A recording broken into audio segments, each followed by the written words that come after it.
Last time on Hakai, jealous of Goku's new designation, Vegeta ventured to a realm known as the Anti-Life Dimension in order to push himself to new limits.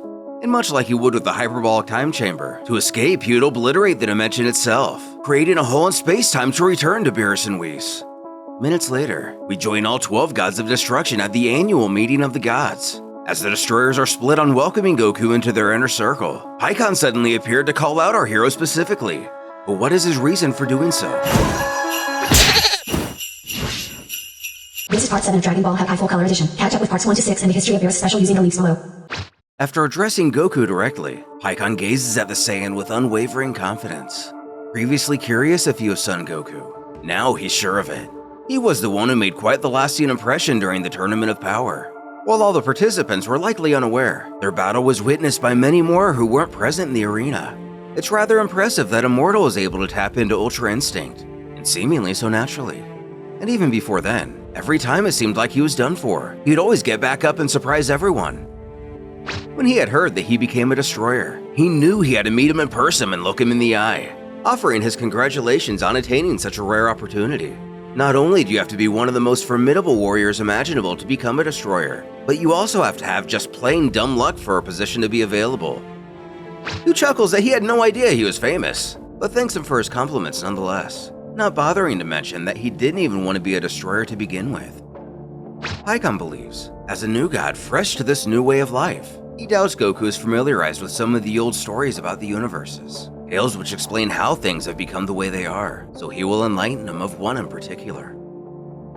The leader of the Celestial Guardians alerts everyone to listen carefully. What he's about to say will also act as a preamble to the reason and urgency for today's meeting, and help them make sense of why he's come here. Prompting our dim-witted protagonist to state no promises, but he'll try to keep up. Pikkon continues, again pressing everyone to pay close, undivided attention, because he won't be repeating himself. A long time ago, what the Guardians refer to simply as existence was very different from what it is today. It started as nothing more than a big, empty void, a blank canvas on which that all reality would one day be written. Back then, although it's not known how, powerful beings known as Supreme Deities came into creation. They possessed the effortless ability to create entire galaxies or destroy them in the blink of an eye. There were 7 of these beings in total. Everyone already knows one of these in particular, the ultimate ruler of this realm, that they know as Lord ZENO. Processing this. Present company is just lucky smoke isn't rolling from the Saiyan's ears. A little confused. He thought Zeni was the supreme ruler of everything. Top at the top, the end-all be-all. So he's saying there are others just as strong?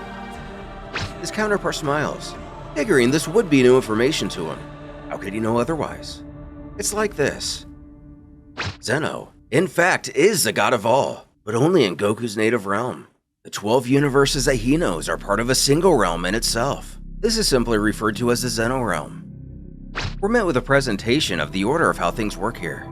First, there are the 12 universes, the Daishinkan, and ZENO, whose assistants are somewhere between the last two. ZENO realm can be thought as a container for the 12 universes it holds, essentially going from planet to galaxy to universe to multiverse to supreme realm. Much like the Kaioshin and Destroyers are assigned to a universe, Supreme Deities are assigned to what's essentially a multiverse. There are 6 other realms of this nature, each with their own Supreme Deity. In Goku terms, the 12 universes are part of one bigger thing. And so the 12 universes we've come to know, again, are known as the ZENO realm. It's just one of 7 outer realms. Each of them have their own mortals, divine hierarchy, and everything in between. And each one is led by a Supreme Deity, just like ZENO rules over this one. However, there is one exception. Ages ago, well before any present company ever existed, one of these Supreme Deities was taken by greed. His name was Zarat. His lust for power and control drove him to not only want to rule over his own realm, but infinitely expand the borders of his domain. At the time, believe it or not by what they've come to know, the ZENO realm was the weakest of them all, so Zarat and his army attacked there first. He deployed wave after wave of soldiers to slowly chip away at ZENO's defenses. Making a fair argument, Goku points out that if ZENO can erase anything, surely this Zarat guy didn't stand a chance. But it's not that simple. ZENO's absolute power of erasing things only works here. his own realm, but he simply can't do it with objects and beings from other realms, especially with other supreme deities. ZENO is indeed powerful, but only in his own domain. Also, his biggest downside is that he doesn't have any fighting abilities, so he was extremely vulnerable to Zara, who had unimaginable skills. In a fair one-on-one fight, there's no way the childlike Omni King would have ever stood a chance. There was a fierce war, but with the aid of the other realms, perhaps seeing the violence in store for them, Zenos was able to repel the attack from their aggressor. In the end, Zara was sealed away for all of eternity, and his divine powers were divided into 5 powerful beings. These beings, called the primordial beasts. Each one of them has powers far greater than gods of destruction. They're hidden in the various universes of the ZENO realm, which naturally gets our newest destroyer as giddy as ever. This means there are other universes full of beings more powerful than angels or even little Zeni. Asking Beerus if he knew this the entire time, or is he even holding out on him again? And of course he did. He knows lots of things, including everything Pikkon just told him now. Although Liquor isn't so convinced of his colleague's arrogance towards the situation. Come to think of it, Beerus may be just as or even more disliked than Goku by the other destroyers. While little of the reasons already known, maybe one day this will be expanded upon.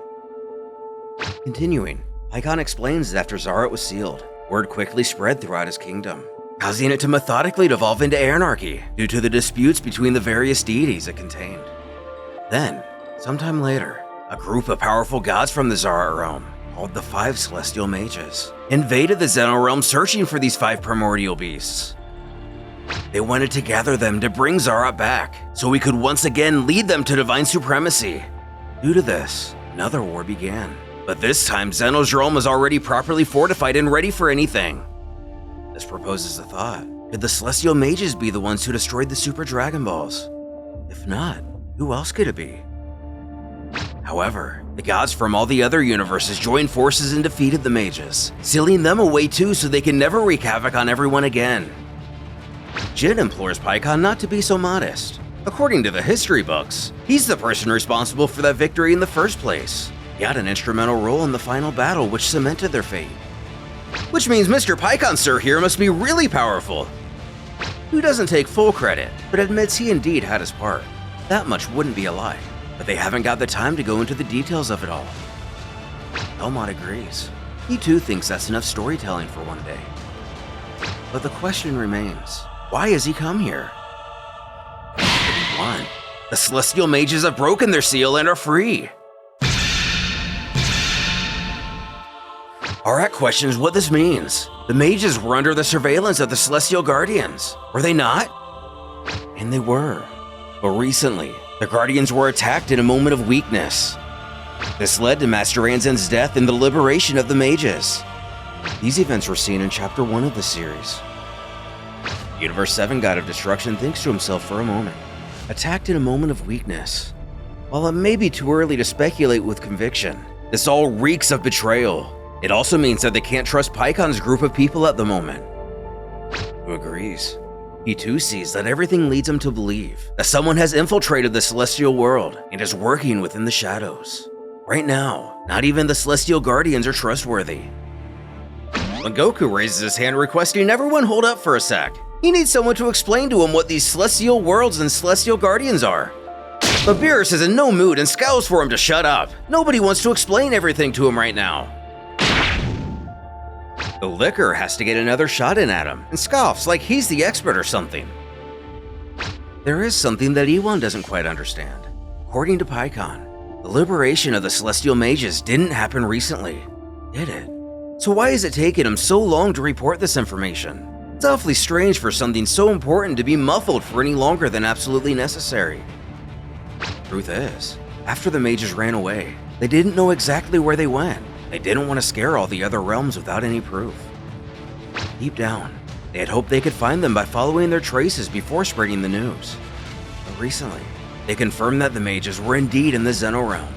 Because ZENO himself, the Omniscient who lived in the 7th universe here, was kidnapped and the Super Dragon Balls were destroyed. It was clearly their doing. It was an intentional and blatant act of war.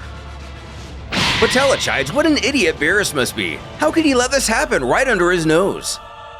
But he sheepishly argues how could he have known? The universe is pretty big, you know. Goku theorizes that there are Dragon Balls in his universe too. Maybe that guy went there and he himself didn't notice. Growing stern at the tone of the situation, Pikkon states that they don't have time to talk about who is to blame. There are many factors that went into play for everything to have gotten where it's at. The only thing that's certain is that they need to act quick, demanding everyone to give their full attention. He tells now that the Celestial Mages have ZENO's knowledge. They can easily find the Primordial Beast cocoons. It doesn't need to be said what will ensue once they manage to accomplish this task. They simply can't allow this to happen. 2 of the beasts are in the 7th universe, 1 in the 8th, 1 in the 11th, and 1 in the 6th. Setting off alarm bells in Goku, not worried about his newly assigned home of the 6th universe, but the fact that there are 2 back home, leaving us to wonder if he is truly powerless to do anything about it. Pikkon continues. He instructs all the gods that have 1 beast in their domain to go after him. They should be able to handle their individual situations on their own, or at least he hopes they'll be able to. Pelez brings up a good point. What about those who don't have a beast in their universe? Are they to just sit on their hands and wait for whatever travesty may befall them? Or should they assist their destroyer colleagues in their task to fetch these hidden cocoons? And pretty much the first one. The de facto leader recommends that they return to their universes and get ready for anything. As soon the Celestial Mages will become aware that they've been found out, they will undoubtedly change their strategy to try to compensate for the resistance. The Angels are currently in a meeting with the Grand Priest to inform them of everything. If the situation is deemed severe enough, they too may interfere. Which also finally reveals to us why Vados and Whis were summoned, and by who. Since all the universes are currently weakened by the absence of both their Angels and Destroyers, it's important that they all return to their assigned realms. Beerus agrees, stating for everyone to get going and do what they have to do. Pikkon offers one final, quick warning for those who are going after the Primordial Beasts. There's a chance of they themselves becoming the target of the Celestial Mages, so be ready for a really tough fight. Just what our hero wanted to hear. With the meeting of the gods ending nearly as soon as it began, what challenges await Goku with this newest conflict? If he's able to capture the cocoon of the Primordial Beast of his Universe 6, will he be allowed to travel home in an attempt to assist Beerus? Also, will Frieza and Cooler try to join up with the Mages to achieve a common goal?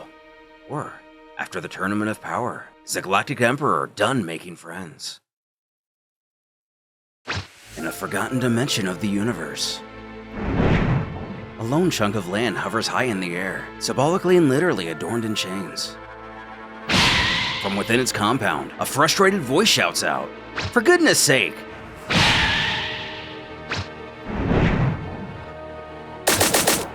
That fatso will never wake up! Taking her hand from tapping to slamming the table in front of her, Tyra curses Rajan, jabbing that she's useless. What has she done to him? Who was sure she didn't do anything, even swearing upon it. During ZENO's kidnapping, while looking utterly terrified,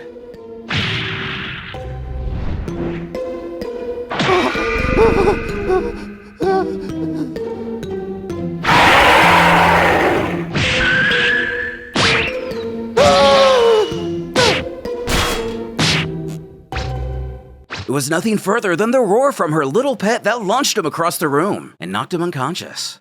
Rajan relents that it just wanted to play, but it's just that ZENO is too weak.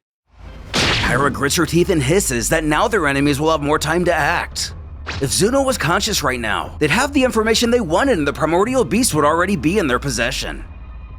That's when a mysterious figure speaks up.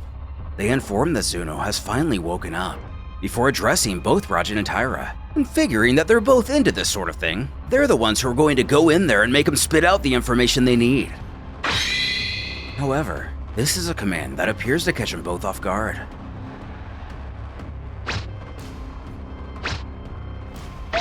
As the Omniscient is approached by the duo, the Neo-Tuffle snarls as she imagines he already knows what they want, doesn't he? With a fearful sigh, he does. They would like to know the location of the 5 Primordial Beasts, which is exactly what Tyra wanted to hear. Unsheathing a Keyblade, she threatens for him to spill everything he knows about him. But to her astonishment, he refuses. responding with a simple no. The Tuffle bewilderedly asks what he means no.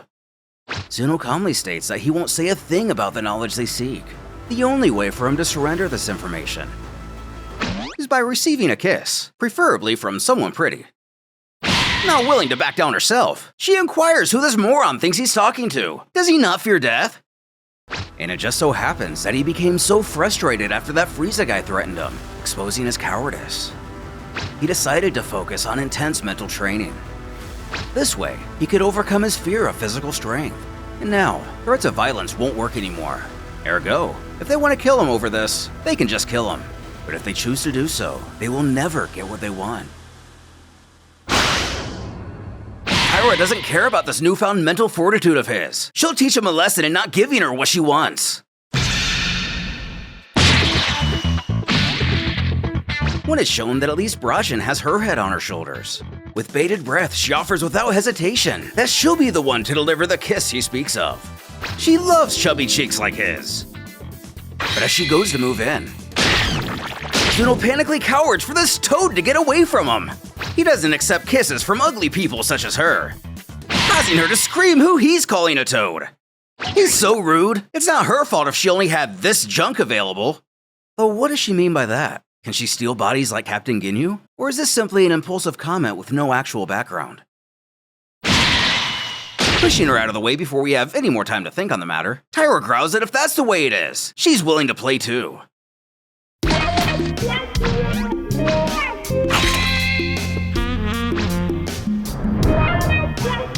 So a kiss, huh? That's the only way to get what they want? She too can be wild in more than one way. Strutting over to the chainsaw seer, ZENO winces as the Neo-Tuffle plants one directly on his left cheek. However, he appears somewhat unfazed. And with a giant smile, Tyra giggles for him to proceed with the information requested, and to know if he enjoyed his kiss from the goddess who is herself. Finally speaking with little enthusiasm, he resolves that she can ask him 2 questions. But 2 questions? He's joking, right? But no, he's not joking, so she is now free to ask her second question. But, huh? That counted as a question? And it did. She is now out of questions. Furious, she curses the Omniscient in a bout of frustration and anger. Someone new enters the room. A strange, hooded figure who keeps to the shadows. They scoff that these two are such newbies at this. They would like to show them just how to take information from a punk like this. Outstretching an arm, the others stand on in amazement, thinking surely their ally isn't going to use this technique. But that's exactly what it seems to be. As the vulnerable ZENO lets out a helpless and appearingly lazy, "No, my God, no." He finally opens his eyes. He discovers that by the power of Japan, he is surrounded by a quartet of maidens. Bleeding from the nose and overwhelmed at these turn of events, he implores the villains to ask 100, no, 1,000 questions. With their path cleared, the mysterious figure chuckles that there's no one better than himself. Checking back in with the characters of Universe 7, after the 12 Gods of Destruction had their reunion, where the Celestial Guardian Pikkon gave them a mission. All of them went back to their own universes, either looking for the primordial beast cocoon or preparing for a probable battle, depending on if their respective universe contained an aforementioned cocoon. Presumably venturing back to his own planet, Beerus questions Pikkon that of all universes, he has no idea why the Guardian has chose to come here. Who believes that this place deserves special attention? ZENO was here, as well as some of the Dragon Balls, not to mention 2 of the 5 primordial beasts. As the list of events continue, here is also where the mages first attacked, and probably where their enemies will pay more attention. Since Beerus won the Tournament of Power, this universe became a target for everyone in Zeno's kingdom.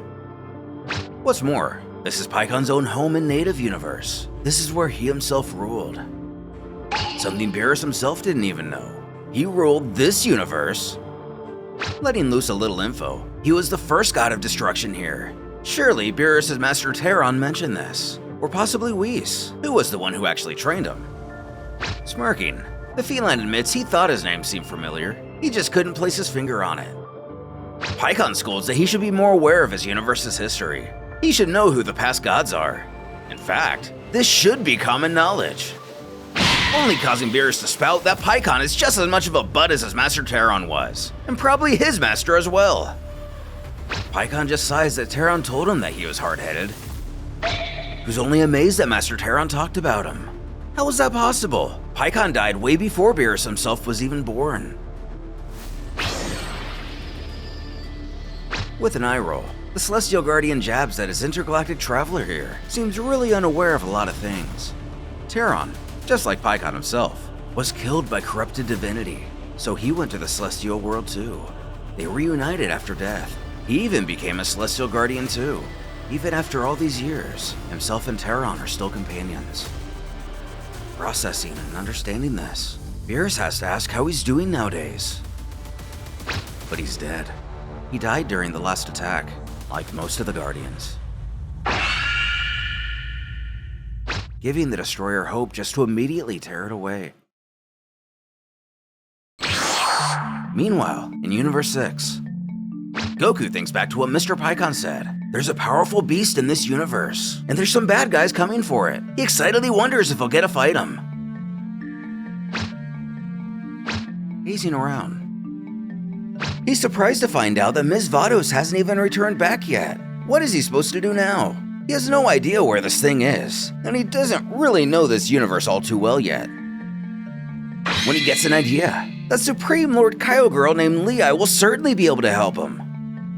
Clenching his fist, he just needs to go ask her. Sensing her location, he remembers he has no idea where the Supreme Kais in this universe are either. He's pretty positive Miss Vados mentioned something like this. Trying to think. A few days ago, at the time of this discussion, with determination in his eyes, Goku questions how much time he needs to overcome Beerus' strength. Though, the angel only reprimands that he listened to what she has to say. Knowing his own universe is really important. The Saiyan apologizes, but her class was just kind of boring, so he got distracted. But he'll pay attention from now on, he promises. Letting out a breath of air, Vados decides she'll make all of this a little easier for her attention span challenged student. Using her staff, she projects an image of Universe 6. She explains that this universe, Goku's new universe, is like this. Beneath everything is the Makai world, the kingdom of demons.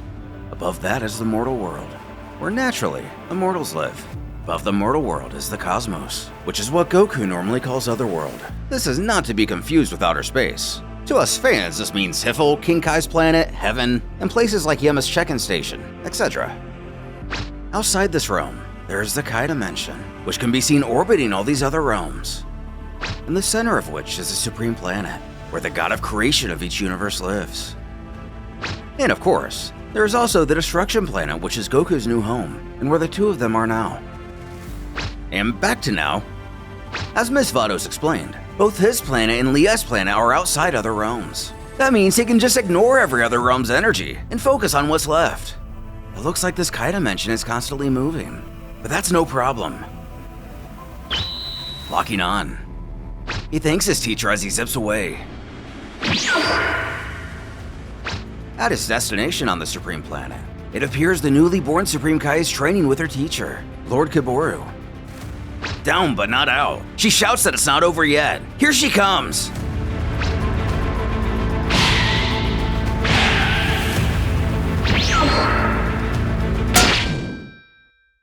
Choosing the worst possible moment to pop into the reality, Goku clutches his head as he beckons. What was that for? Are they trying to kill him? He swears he comes in peace. Taken aback at seeing her destroyer counterpart, she scolds him, pleading never to startle them like that again, prompting Kiboru to inquire what has brought Mr. Goku here in the first place. Cutting right to it, he informs the Supreme Kai that he needs her help. It's urgent. Meanwhile, on the Universe 7 planet of destruction, We rejoin the prince at his training. And it's just how he imagined. His Hakai mastery has grown a lot. But if we remember, only deities can actually use the real Hakai. So what Vegeta refers to must be the imitation.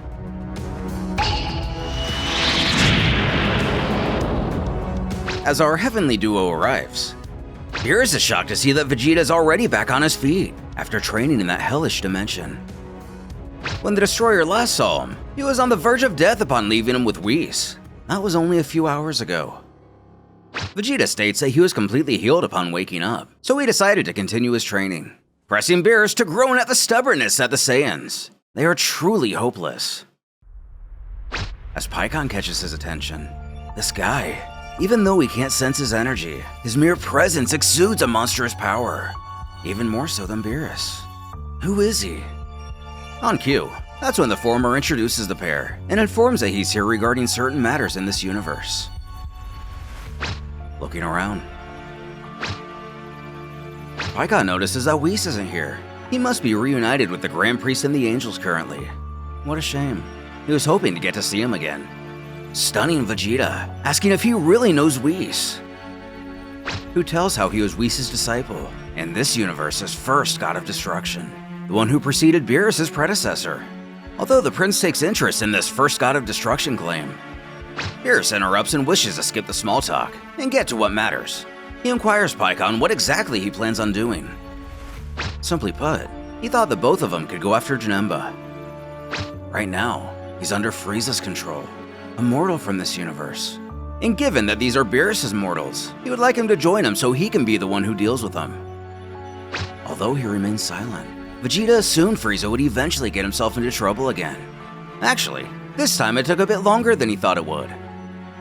Beerus then asks about the other part of Majin Buu, the part that Goku did not destroy, that is. His cocoon also resides in this universe. Pikkon tells him not to pay any mind to that for now, as he prepared ahead of the Destroyer's gathering. He already asked a reliable guardian to retrieve and transport it to the Celestial World. In fact, he guarantees it's in good hands. Deep in space, we find ourselves on a magma planet.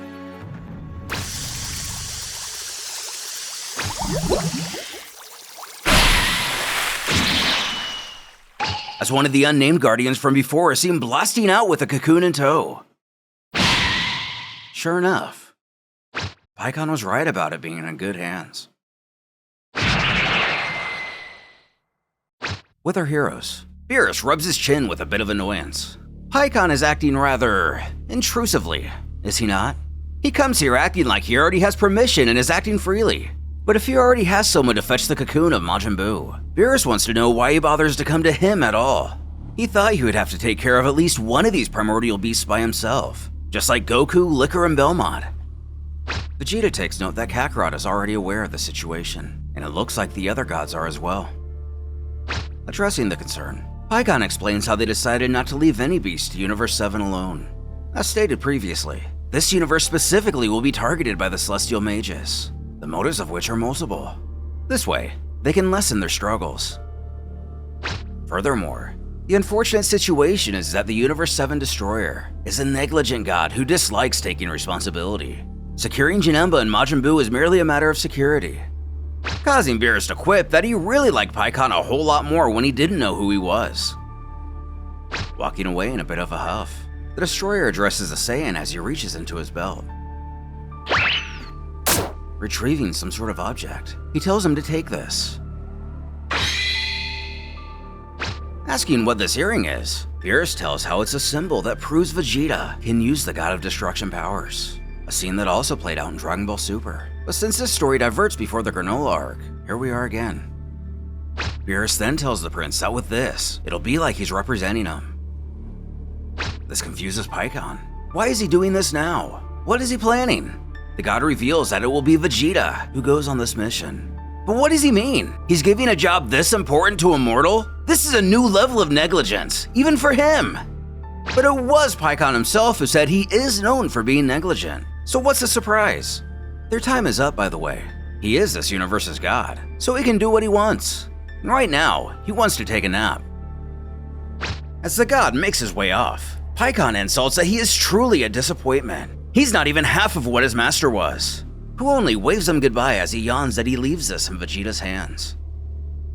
While the look the Saiyan gives him can be interpreted many ways, it likely spells the confusion going on in his mind as to why Beerus would do this, not believing it simply because he actually wants to nap.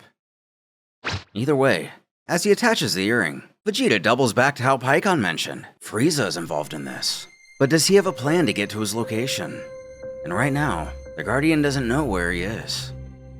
He had seen him on Zeno's planet by random chance, but since the Saiyan actually knows him, he's hoping he can locate his key. Alas, he likely must be very far away from here, though with teleportation, they could get to him pretty fast. Unfortunately, he can't sense his key from here unless he was emanating it intensely, something Pikkon reveals he can help with. He would like him to focus on Frieza's key for a moment, at least to the best of his ability. Trying to do so. The former destroyer places his hand on his shoulder, taking the prince aback and asking what he's doing. Pikkon explains how he has the ability to amplify his senses. That way, his key sensibility will dramatically sharpen, and he'll be able to find Frieza much easier. Not amused by his assistance, Vegeta can only think of what a shameful rascal this guy is.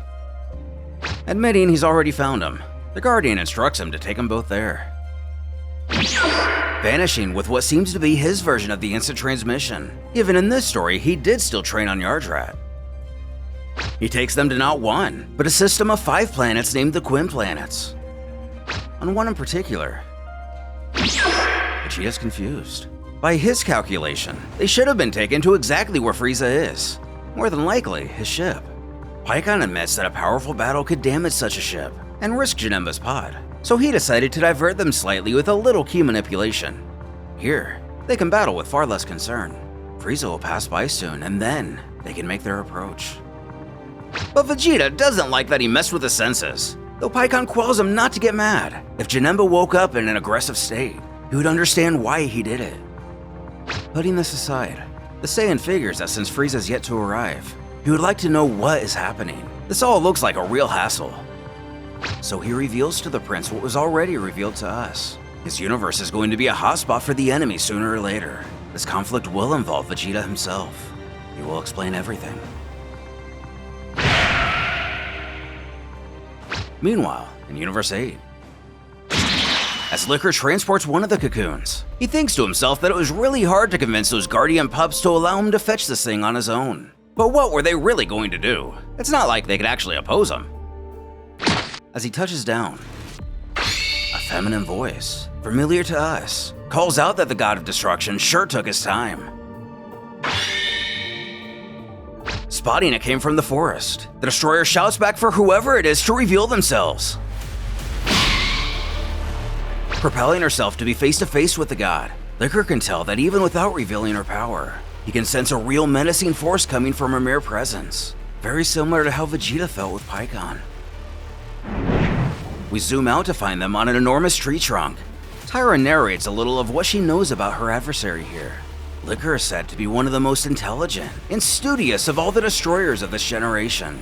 Even if she herself looks a little different now, she thought that surely he would recognize the Grand Goddess Queen of War from Zarat's kingdom. Which rings an instant bell with her opposite, Tyra, the Grand Warrior Mage. She's part of the 5 Grand Celestial Mages. This recognition causes her to grin with excitement, though he claims it was rather bold of her to come to his universe, even more so to trespass specifically on his own planet. She ironically apologizes and promises it wasn't her intent to offend him, so if he were to be so kind as to hand over that cocoon there, she'll go and hatch it and leave immediately. But we all know it can never be that easy. As the god hisses, there's no way that's happening.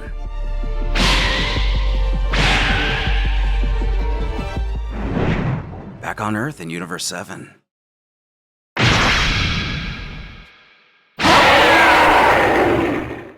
Young Oob is found sprinting away from a dinosaur. As in the distance, a somewhat familiar figure stands in attention. Taking down the monster, the boy calls out, Master Chappa, who was an opponent of Goku all the way back in the 22nd and 23rd World Tournaments. He sternly tells the student that he is fast enough to flee from a creature like this if it wasn't for that water barrel strapped to his back. Next time, he shouldn't so needlessly risk himself. Life is worth way more than this. With tears in his eyes, he meekly explains how he only wanted to bring water to alleviate all the thirsty people in their village. Choppa ruffles his hair, responding he knows it will certainly bring them all prosperity in the future with his strength. That is why he is training the child. As an even bigger dinosaur comes speeding towards him, it's the creature's mother.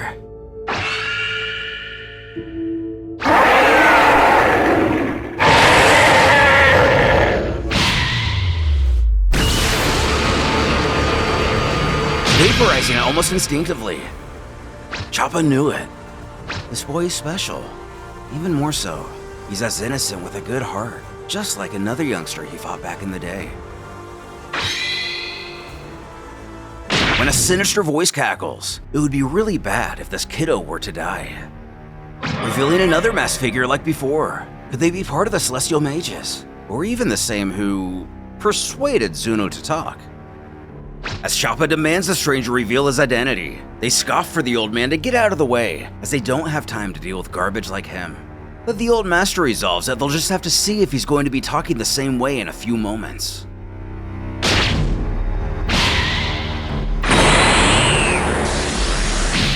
However, given the difference between them, the villain shows that even if he were to elevate his power a little, the force would cause the old-timer to shatter.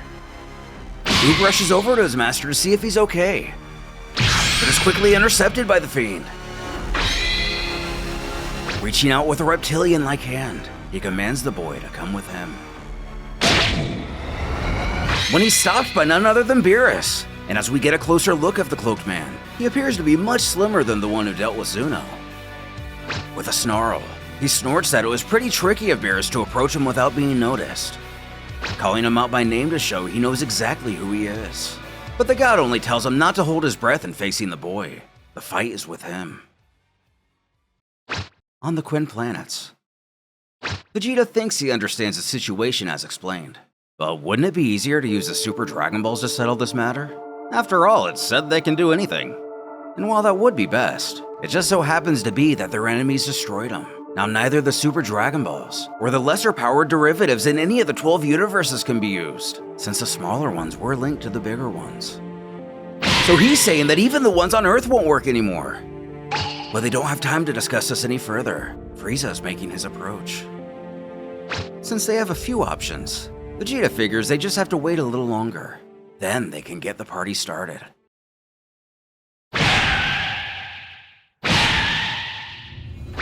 On the ship, Cooler questions his brother what he plans on doing with this thing, likely referring to how he intends to hatch it. Who elaborates that he didn't think it would be this complex. Alas, he was mistaken.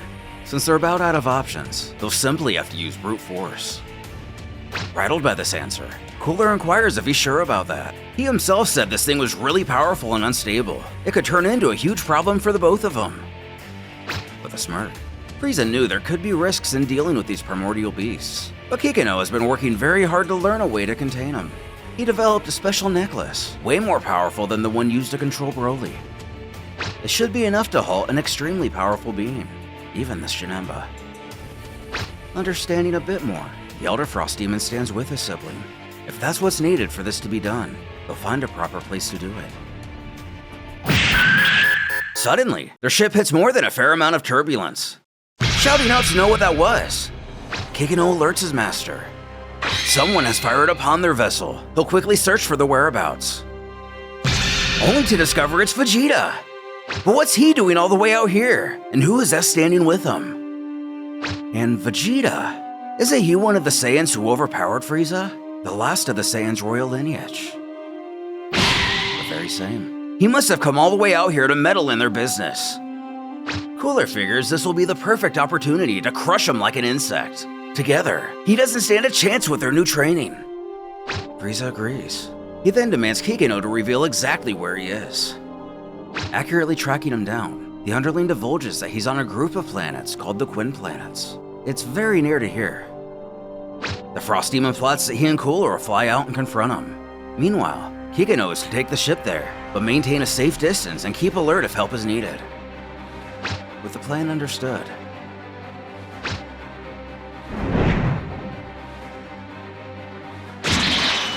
And as the invaders land, Vegeta recognizes Cooler as the same race as Frieza and Cold, but doesn't recognize him specifically. Frieza cackles, what a sad sight it is seeing Vegeta here. So pray tell, what does he want with him? Pikkon instead speaks up that in the name of the Celestial Guardians, he demands they hand over Janemba, or he'll be taken by force. But Celestial Guardians? He thinks he remembers those 3 fools who guarded Janemba mentioned being part of some kind of group. If that's the case, Frieza states that he's not startled or intimidated by Pikkon's presence. Like them, he must be nothing more than a little bug. The prince warns his foe to choose his enemies wisely. This man next to him was a god of destruction at one time, even on par with Beerus' power. Or maybe he's even more powerful. But a god of destruction more powerful than Beerus? That can't be! Cooler gazes upon his brother with disappointment in his voice, asking what's wrong with him. He needs to stand straight and not shame his family. Their power has grown a lot over the time since they've been training together, so he's sure they can bring him down. But Frieza chokes out that Cooler doesn't get it. If this man is indeed stronger than Beerus, this is a battle they can't win. Hearing this new Frost Demon's name, Vegeta seems to remember something about him, likely his status as a member of Frieza's family. Frieza knows that a sibling has yet to see the power a god of destruction possesses. He's completely blind to what he's walking into. In that case, there's only one way for he himself to flee safely. Though he's sorry for his brother, his time has come far earlier than he previously foresaw. He's screaming for Linzier.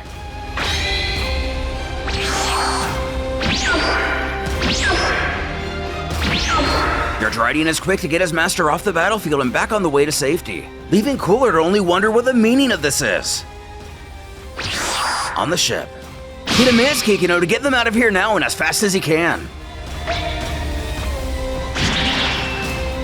Watching the ship disappear into space, the remaining villain curses his kin as a spotted coward. Pikkon reminds that it's Janemba's pod that matters. They should forget this one and go after Frieza instead. But the Saiyan isn't willing to let an opportunity like this get away. He'll stay and fight Cooler. Since Pikkon now knows Frieza's ki, and has great ki sensing ability, he should be able to find him without his help. Though no matter the circumstances, the Guardian is not to interfere in this battle. It will be an unforgivable offense.